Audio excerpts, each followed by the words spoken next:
Welcome to English Podcasts. Relax and enjoy your listening practice. I remember the first sound. Not the cheering, not the wind, not even my own heartbeat. It was the ocean breathing, low, heavy, ancient. Imagine this. You're standing at the edge of the world. The horizon is a thin silver blade. The sky hasn't decided whether to be merciful or cruel. And beneath your feet, the water moves like a living thing, watching you, measuring you. They call it the most dangerous break on Earth, a place where waves don't just rise, they detonate, where the reef below is sharp enough to slice through fiberglass and bone, where rescue crews hesitate, where even experienced surfers whisper instead of speak. And I was about to paddle into it. Most people think surfing is freedom, sunlight, salt spray, a dance with nature. But what most people don't know is that sometimes it's a negotiation with death. The spot had a name spoken with respect and fear, a smab of ocean that only awakens under a perfect storm of conditions, wind aligned, swell aligned, tide aligned. Miss one variable, and it's unrideable. Get them all right, and it becomes a monster. For years I studied it, satellite charts, tide tables, stories from the few who survived it. I watched footage frame by frame.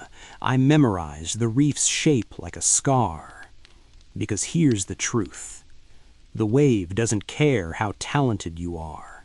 It doesn't care how many sponsors you have. It doesn't care about your dreams. It only responds to physics. The morning it happened, the ocean was calm, almost kind. That's how it tricks you. I paddled out before sunrise. The water was colder than I expected, a sharp electric cold that makes your lungs tighten. Each stroke echoed in the stillness. No crowds, no boats, just me and the horizon beginning to glow. And then I saw it. A line on the horizon, perfect, massive, unfolding. At first, it didn't look real. It rose too cleanly, too smoothly, like the ocean was lifting a curtain. This is where the real story begins. The wave was bigger than forecasted, taller than the cliff beside it, moving faster than any footage I'd studied. The lips started to pitch forward, not in a gentle arc, but in a violent, hollow explosion. I had seconds. Turn back and risk being caught inside, dragged over the reef, held down in darkness. Commit and drop into something no one had ever completed before. I remember thinking how quiet it was. No music, no cheering, just the hiss of water pulling upward and my own breath inside my helmet. And then everything changed. I turned. I paddled harder than I ever have in my life, arms burning, shoulders screaming. The board began to lift. For one suspended moment, I was no longer paddling. I was falling. The drop was vertical, the kind that erases thought, the kind that strips you down to instinct. The wind tore at my face. The lip detonated behind me with a sound like a collapsing building. Spray swallowed the sky. The world turned emerald and thunder. Inside the barrel, time fractured. The wave wrapped over me like a cathedral of moving glass. Light filtered through the lip in shifting patterns. The reef below flashed razor sharp just feet beneath me. One mistake, 1 millimeter off, and I would be part of it. I could feel the power, not just around me, but through me. the vibration of thousands of tons of water folding, collapsing, accelerating. This wasn't sport anymore. This was survival.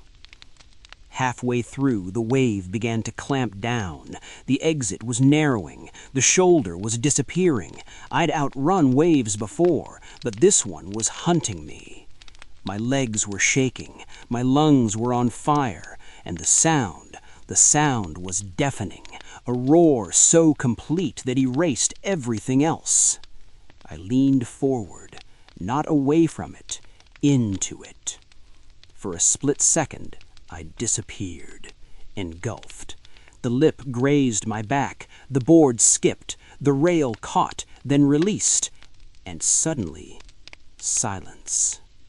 I was out. The wave exploded behind me in a collapsing wall of white. The channel churned like a washing machine. I kicked out, heart hammering, barely believing I was upright. I turned back toward the reef, the place where, just seconds earlier, I could have vanished. From the shore, they told me later, it looked impossible, unreal, like something stitched together with special effects. But out there, it was raw, violent, alive. That wave had broken boards, it had broken ribs, it had broken careers. It didn't break me. But here's the part no one sees in the highlight reel. When I paddled back in, my hands were trembling, not from cold, not from exhaustion, from understanding. The ocean had allowed it. That's the secret. We don't conquer waves. We don't defeat them. We are granted passage briefly through something infinitely more powerful than us. And that day, in the most dangerous place I have ever known, I felt smaller than I ever have, and more alive than I ever will again. Because out there, where the reef waits and the horizon breathes, the ocean decides, and for one unforgettable moment, it chose to let me ride.